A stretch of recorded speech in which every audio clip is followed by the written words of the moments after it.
जय श्री राम दोस्तों।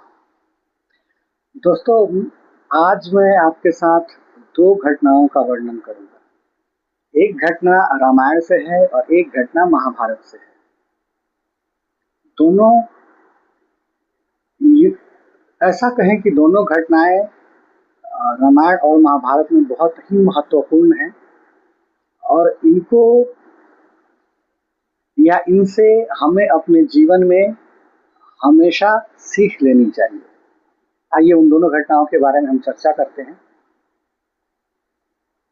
अक्सर हम अपने आस पड़ोस समाज में किसी से कुछ मांगने जाते हैं या कोई हमसे कुछ मांगने आता है तो हमारा पहला जवाब ना होता है। हम सुनते भी हैं, अगर हम किसी से मदद मांगने जाते हैं तो भी, या कोई हमारे पास मदद मांगने आता है तो भी, नहीं ये तो हमारे पास नहीं है, नहीं हम ऐसा नहीं कर पाएंगे। आज की जो दोनों घटनाओं पे हम चर्चा करने वाले हैं वो दोनों घटनाएं मदद के स्वरूप के ऊपर ही हैं। मदद आप किसी का दो तरीके से कर सकते हैं या किसी की सहायता दो तरीके से की जाती है। पहला, आप खुद चल करके किसी के दरवाजे जाते हैं और उसकी सहायता करते हैं।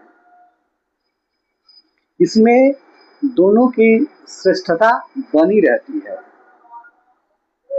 जैसे माता अहल्या हैं, उनको ऋषि गौतम ने श्राप दे दिया कि तुम शिला की हो जाओगी, तुम पत्थर स्वरूप हो जाओगी। इंद्र ने उनके साथ जो कर्म किए उससे गुस्सा और कुपित होकर के ऋषि गौतम ने उन्हें श्राप दे दिया। प्रभु जनकपुर जा रहे हैं, जनकपुर जाते रास्ते में उन्हें गौतम ऋषि का आश्रम पड़ता है और उस आश्रम में माँ अहल्या जो हैं वो शिला स्वरूप हो चुकी हैं। वहां प्रभु जाते हैं और उनका उद्धार करते हैं। इस मदद के फलस्वरूप उन्हें एक सहायक के रूप में हनुमान जी मिलते हैं।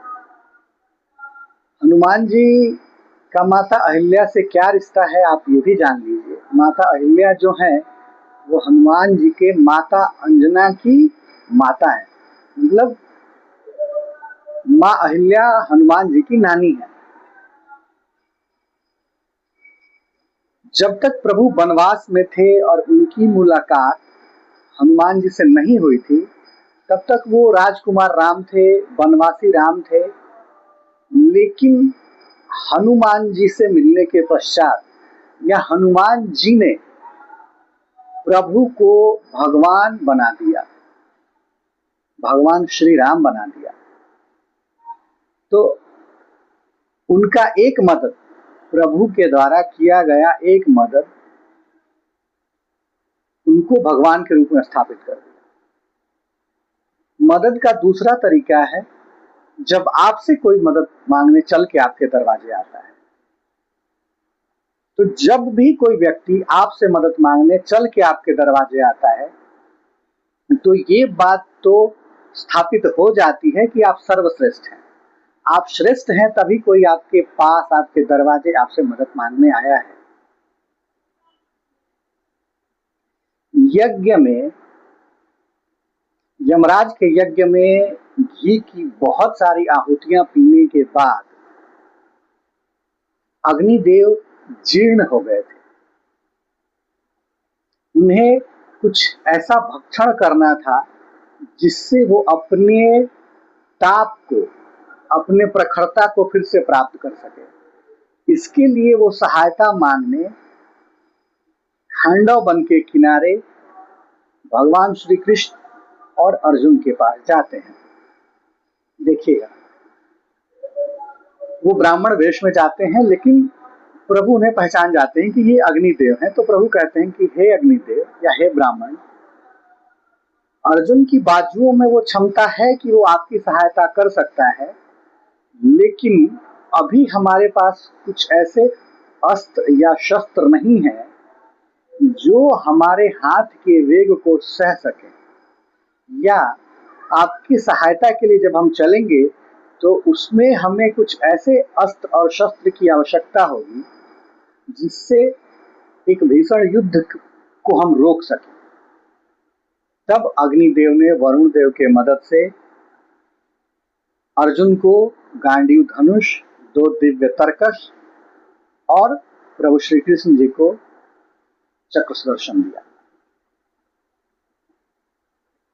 जब भी आप किसी की सहायता, जब भी आप किसी की मदद करते हैं तो वो सहायता, वो मदद किसी ना किसी तरीके से लौट के, किसी ना किसी रूप में लौट के आपके पास आती है। अगर जिस प्रकार ब्राह्मण वेश में अग्निदेव प्रभु श्री कृष्ण और अर्जुन के सामने आए थे, अर्जुन और प्रभु श्री कृष्ण ने उन्हें मना कर दिया होता कि नहीं, हम आपकी सहायता नहीं कर सकते हैं, या ये आपकी लड़ाई है, या ये आपकी इच्छा है, उससे हमें कुछ लेना देना नहीं है, तो अर्जुन को भी ना गांडीव मिलता, ना प्रभु श्री कृष्ण को चक्र सुदर्शन मिलता। और वो गांडीव महाभारत में अर्जुन के जीत का सबसे बड़ा कारण बना। उस गांडीव के भरोसे अर्जुन अजय योद्धा बने। जब भी आपके पास ऐसा मौका आए, या जब भी आपके दरवाजे, आपके पास कोई मदद मांगने आए, तो आप उसकी सहायता, उसकी मदद अवश्य करें। जय श्री राम। अभी एक बात और बताना रह गया। अभी 2 दिन पहले मैं रास्ते से कहीं जा रहा था तो इस्कॉन वाले लोग घूम रहे थे, तो उनमें से एक संत थे, उन्होंने कहा कि हम कुछ पुस्तकें भी बेच रहे हैं।